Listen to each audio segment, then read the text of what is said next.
Another, hey there, it's another beautiful day. Let's watch some stuff. California, you're being fed all these narratives about water shortages. Not enough for your yard, not enough to take a bath in. You got to conserve, you got to reduce, and that's the big narrative. Turns out again they're dumping the clean water right into the ocean. When there's rain, they're happy because they're like, good, my water bill will go down. Good, it means the reservoirs fill up. Good, it means that we won't have this drought anymore because the drought is the narrative that the government uses in California to try to rack up prices. Lo and behold, what happens right here. CBS, 11 billion gallons of water released from the Hodges Reservoir. And why did they do it? Well, they did it because they're under state regulations to maintain a low water supply. I'm not even joking. Oh yeah, lots of fun information has come out about California over the weekend, and we're going to talk about it. But maintaining a low water supply so that they can charge us more, why am I not surprised? I mean, it's California. They're like greedy as all get out here. ABC reporter David Muir has been getting called out over the past few days because while reporting on the wildfires in California, he snatched his jacket with clothespins to give himself a tighter fit to make sure it came across good on the air. And in a new video where he is still reporting on the devastation of the fires, he has removed the clothespins and is now leaving the jacket open. Here is the original video that went viral. This was from a few days ago, but as he turns, you can see that he does have the clothespins there, and that is to snatch him up, like he's giving body while he's doing his job, and I don't think that's a crime. But ABC came out with a statement saying that they were really embarrassed that that actually made it to air, and like it was actually seen it was a mistake from David's part to like turn and show that. So now he is opting for an open jacket with no clothespins to snatch him up. And again, when did it become a crime to look snatch on national television? He's doing his job. He literally didn't do anything wrong. He was commentating on the wildfires in the Los Angeles area, giving, much needed updates to people who had evacuated or will need to evacuate and about the devastation. And so what if he wanted to give himself an hourglass figure? Like, so what? I do think this is a terribly petty thing to be picking at. I understand it. It's the vanity of the situation. You're there to report on devastation. People's lives are torn asunder and you're worried about how pretty you look. I totally understand why people are picking at that. But at the same time, I mean, that's his job. He's the pretty boy. He's got to maintain his pretty boy look. So I'm sure somebody told him, here, let me clip this up for you so it looks really good. And it just got out. But still, the situation, time and place, it wasn't appropriate, and it got slipped, and everybody threw a fit. And if nobody ever saw those clothespins, you think anybody would have said a word? No, I just think it's a happenstance, really. Governor Gavin Newsom invited President-elect Donald Trump to California to survey wildfire damage. He wrote on Twitter, in part, that Californians, quote, deserve to see us work together in their best interests, not politicizing a human tragedy and spreading disinformation from the sidelines. Trump, as you know, has been very critical of Newsom since the fires began and has blamed the governor for the disaster. I'm so sick of that word, that misinformation word, because it's being thrown around by the left to just say information that is contrary to the information I am trying to portray. It's not necessarily misinformation, it's just against what you have to say. Because Gavin Newsom, in the last year, has cut like $100 million, something like that, for like forest maintenance. He's cut that. I gotta find that information because I'm gonna show you right now. Just check this out. It's a shocking amount of money. Did you hear how much Gavin Newsom pulled out of the fire prevention budget for fiscal year 24 and 25 in California? Where all the fires are happening? This is the headline from Newsweek, which is not a right-leaning outlet. This is a reliable left-leaning outlet. Gavin Newsom cut $100 million from fire prevention budget before California fires. That was posted on the 10th and the 11th of January. The 2024-2025 California state budget, which Governor Gavin Newsom signed into law in June of 2024, slashed funding for wildfire and forest resilience by $101 million as part of a series of cutbacks according to an analysis by the State Legislative Analyst's Office. Then they try to give him some cover. However, overall, the California Department of Forestry and Fire Protection's wildfire protection budget has increased sharply from $1.1 billion in 2014 to $3 billion in 2023, much of which took place after Newsom became governor in 2019. This is according to some lackey in Newsom's office trying to act like her boss didn't do something wrong. Well, let's break it down. Red Wave Press over on X did a breakdown of this information from this story. It takes them a while on the Newsweek article to get to the actual meat and potatoes, but here it is. The cuts include $28 million cut from multiple state conservancies to use on wildfire resilience, $12 million cut from a home hardening pilot program to make homes more resilient to wildfires, $8 million cut from monitoring and research spending, $5 million cut from CAL FIRE fuel reduction teams, which included funds used by the California National Guard for vegetation management work, $4 million cut from the Forest Legacy Program to encourage landowners to manage their properties. Newsom's spokesperson again, Izzy Garden, said that, well, he's doubled the size of the firefighting force. Well, let's break that down. If the firefighting force went from about 5,000 to 10,000, which is what they say happened, but there's no water in the hydrants, and there's vegetation everywhere, what good does that do? Now you tell me, does Gavin Newsom keep his job here? How is this okay? He slashes the budget where he knows these fires happen. Like I said, it's not misinformation. It's just information that doesn't support your narrative, Mr. Newscomb. And it's driving me crazy. I hate that word misinformation. It's being misused everywhere. We've got to deal with this misinformation. There were hurricane force winds of mis and disinformation, lies.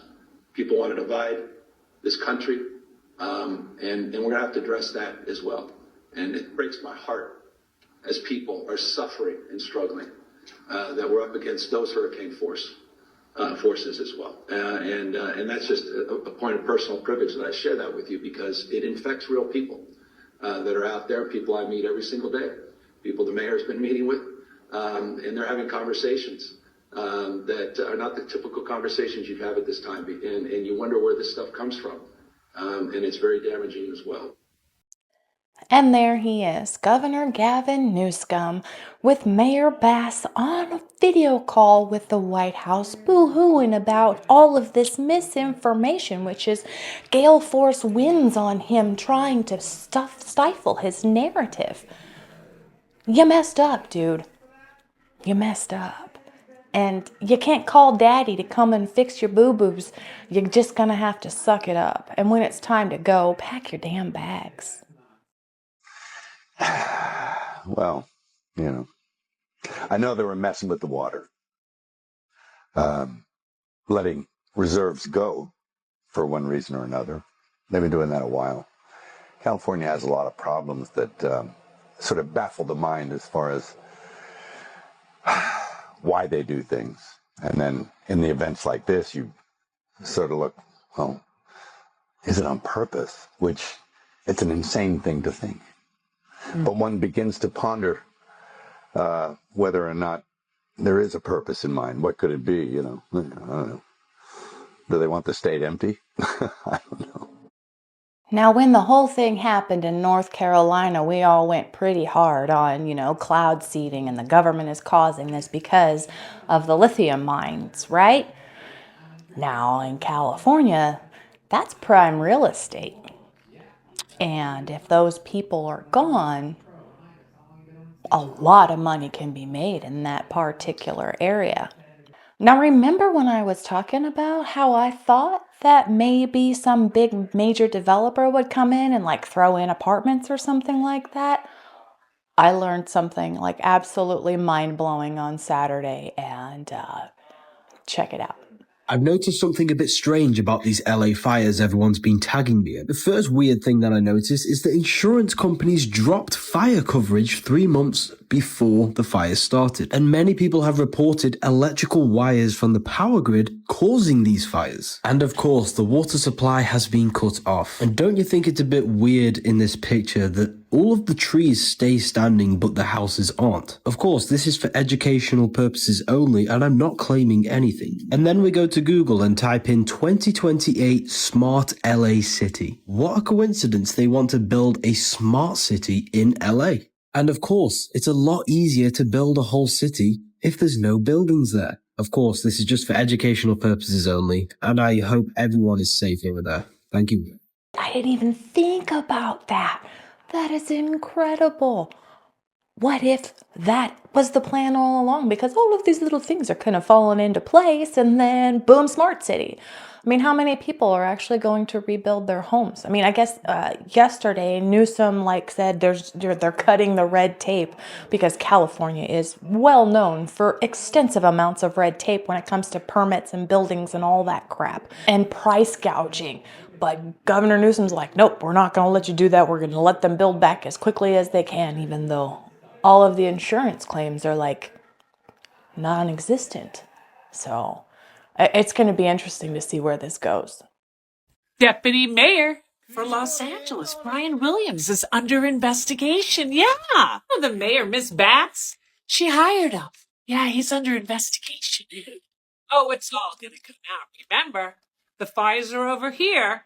Look over there. Look over there. Look at him now. I want you to look at him. Brian Williams is under investigation for allegedly making a bomb threat to City Hall, to his own work where he's at. Allegedly. The LAPD is like, you know what? We're so far up. We're going to hand it over to the feds so you guys can figure out what's going on. So the feds did. They went over to his house and found some shit, allegedly, that they believe he was the one that made the threat to City Hall, saying, hey, there's a bomb. Gonna blow you up. I want to give a shout out to LA Fire Chief Crawley, the female. I want you all to know something about this woman. She sent a memorandum to Mayor Bass warning that budget cuts of $18 million would significantly impact the department's ability to handle large-scale emergencies, including wildfires. She sent that memorandum December 24 of 2024. So Bass knew about it. She did shit about it. You know what she did? She went to Ghana because she don't give a shit. It's another thing. What's she doing in Ghana? Going to a presidential thing? I don't know. Let me tell you something. When something doesn't make sense, it can't possibly be true. Just go with that. Mayor Bass, you're fired. I didn't even know about the bomb threat. Is that the diversion tactic, or are the fires the diversion tactic? Because all of the news sites out here all day long are doing fire coverage ever since they started. So maybe the fires are the diversion. I don't know. But there is a petition circling LA right now to have her recalled. And it's gained a lot of momentum. Right now, if you need help, emergency information, resources, and shelter is available. All of this can be found at URL. I can't believe I missed that on Friday. She literally, like I said, she was handed her script and she read her script like a freaking idiot. It says at URL. It didn't give a URL. Somebody was supposed to put it in there and they didn't, and she just read it like a freaking robot. That's incompetence. Incompetence. Give her a script, she's going to read it. She's a puppet. Let me be clear. The $17 million budget cut and the elimination of our civilian positions like our mechanics did and has and will continue to severely impact our ability to repair our apparatus. So with that, we have over 100 fire apparatus out of service, and having these apparatus in the proper amount of mechanics would have helped. And so it did absolutely negatively impact. I want to also be clear that I have, over the last 3 years, been clear that the fire department needs help. We can no longer sustain where we are. We do not have enough firefighters. With that, I have also requested multiple budgets, interim budgets, to show how understaffed, under-resourced, and underfunded the LAFD is. So with that, also, we have clear data that shows the LAFD needs more help. We need 62 more fire stations. These reports also show that we've had a 55% increase in overall call volume since 2010. And guess what? We're doing it with less firefighters. I was also directed to develop a plan as part of a budget reduction exercise, and that could equate to $48.8 million. And I rang the bell that these additional cuts could be very, very devastating for our ability to provide public safety. That would have resulted to 15 fire stations closing down and potentially the elimination of over 300 firefighters. Again, I want to be clear that I submitted a very large budget that will actually allow our firefighters to do their job. The actual definition of misinformation is right there. They said that she was dismissed, the fire chief was dismissed, and she was not dismissed. That's proper misinformation because it's a bold-faced lie. Not when somebody has information that is correct, that just muffles your narrative. That's not misinformation. That is inaccurate. She wasn't fired, by the way. But you can tell that there certainly is a bit of tension between the two of them right now. So let me be clear about something. The fire chief and I are focused on fighting these fires and saving lives, and any differences that we might have will be worked out in private. But right now, our first and most important obligation to Angelenos is to get through this crisis. When the fire is out, there will be time for us to evaluate, but at the same time, we also must begin the recovery effort, and there'll be more to come from that in the next few days. Oh yeah, all kinds of accusations were like swirling. They were supposed to meet at a certain time, and then they went into a private room, and then they came out and they met later, and she finally did her briefing like an hour later than she was supposed to, and they're like, oh my gosh, she's gonna get fired because she spoke out against Mayor Bass. And obviously there is the tension there, and I have a feeling that as soon as this is all over, one of them, or maybe both of them, will no longer be around. California, instead of focusing on, this is why they're so mismanaged, and this is why they have no water and fire hydrant. Because instead of focusing on the people of California, what they're doing is the California Assembly Speaker, they're talking about they're Trump-proofing the California right now. They're calling a special session to Trump-proof California while millions of dollars and people have lost their homes, then land is burning up. This is why California's Yeah, California is a disaster. We absolutely are, because our governor cares more about his own pockets and his stupid woke agendas than what actually needs to happen. Like, I don't know, making sure that the forests don't catch on fire, or making sure that the frickin' water reservoirs are full when we're gonna have this major wind event. Hello, don't pass it off to the locals. You have frickin' power to be like, hey, there's wind coming. Are you ready? You're like the top of the umbrella, bro. I could take a couple of questions. I do have to jump on a call here in a few minutes. With that, I mean, with what you just mentioned and kicked off here, is now the right time to have a special legislative session on allocating money to fight Trump in a way that you could already do without a special legislative session? So I'm here to address these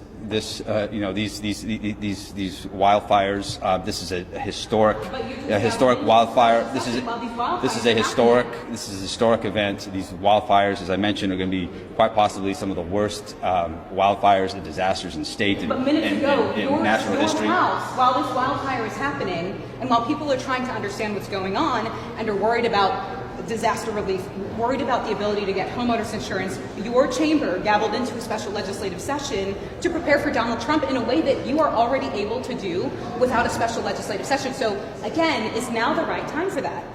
So certainly our focus right now is Speaker Ashley. At this moment, my colleagues and I, we are acting with great urgency. I'm not even going to play the rest of it. He just rambled on about some ramblings when the fact of the matter is they actually gavelled in for a special session to talk about all of these millions of dollars they're going to spend to Trump-proof California so they can prevent Donald Trump from removing illegals and destroying their woke state. I'm so sick of California. I freaking hate it. I take that back. I hate what California has become. It's become a disgrace. It really has, and it needs to change. So, California called for help. They said to some of their neighboring states, like Nevada and Idaho and Oregon and Washington, send us some fire rigs, send us some firefighters. We've got to get these fires out. Guess what happened? Did all those fire rigs and personnel go straight to the fire lines? No, they did not. They went to Sacramento. And why? Because California says if you send us your fire rig, it must first go to Sacramento for an inspection by Cal Fire. And only if it passes the inspection, and apparently it's taking some time, some of the crews have been held up, only then does it go to Pacific Palisades and start fighting those fires in Los Angeles. That's how crazy it is. And to make it even worse, on the way out of the state, after all those fire crews and rigs are done, they have to stop in Sacramento for a second inspection on their way out of state.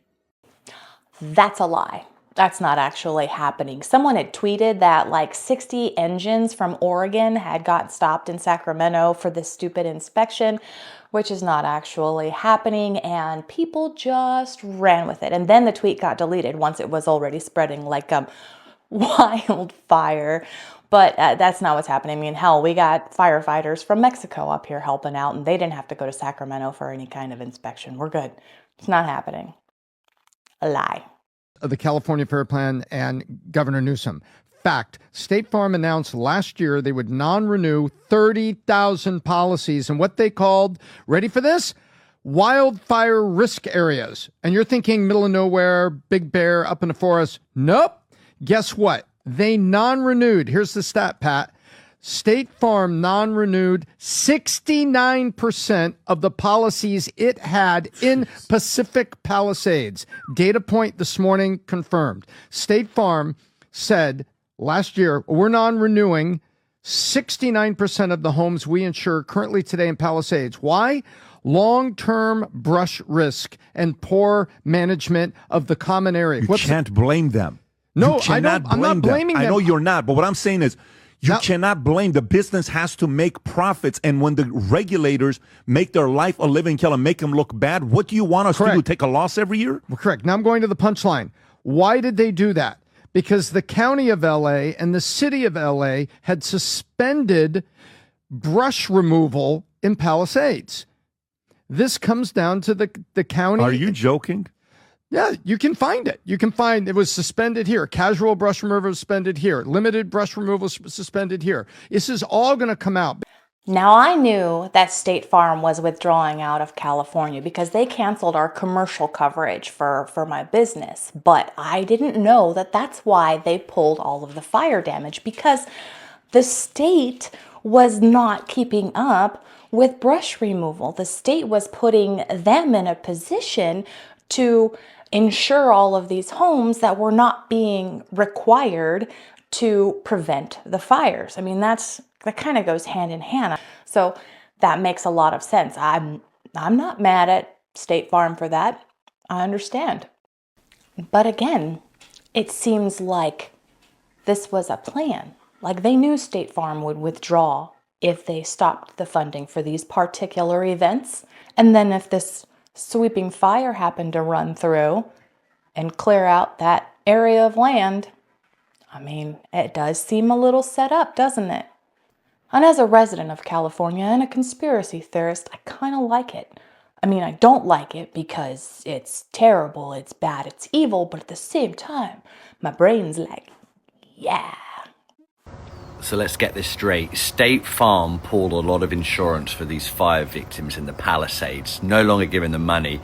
The Rams game has to be called off because of the fires. They're now going to Arizona to the stadium, sponsored by State Farm. State Farm's going to get more advertising and more money.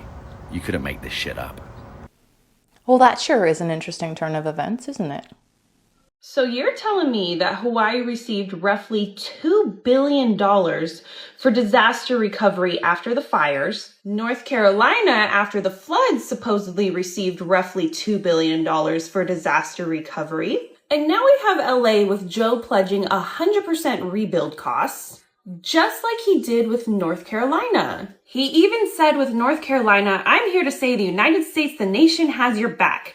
We're not leaving until you're back on your feet completely. So how is that going for the people of Hawaii or North Carolina? Because they are not back up on their feet. They even had to pay property taxes on properties that don't exist anymore, and they are still living in tents. Is it possible that these events are just part of a massive land grab for things like 15-minute smart cities? And you may be thinking that $2 billion is a lot for disaster recovery, but just a few weeks ago, Joe pledged almost $6 billion to be sent to here, bringing the total amount of aid sent to here around $175 billion that we know of. And you still think your elected officials care about you?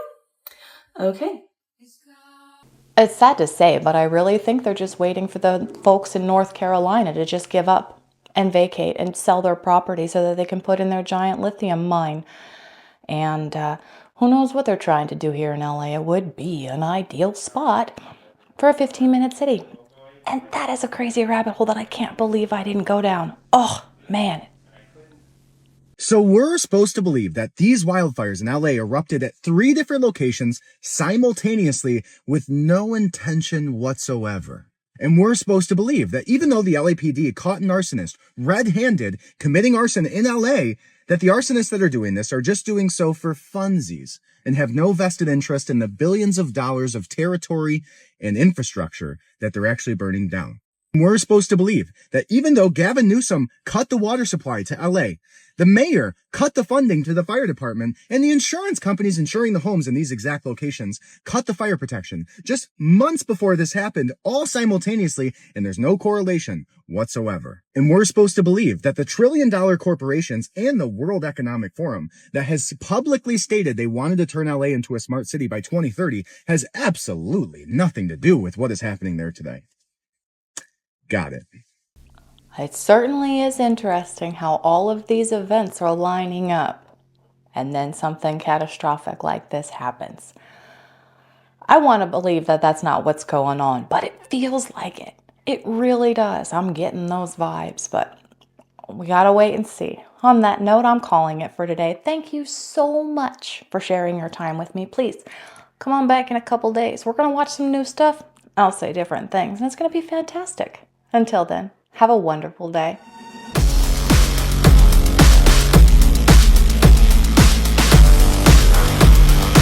Oh, I'm so sick of that word. See what he did? Oh, boo-hoo, poor me. To the frickin' president. Him and Mayor Bass and... Wow.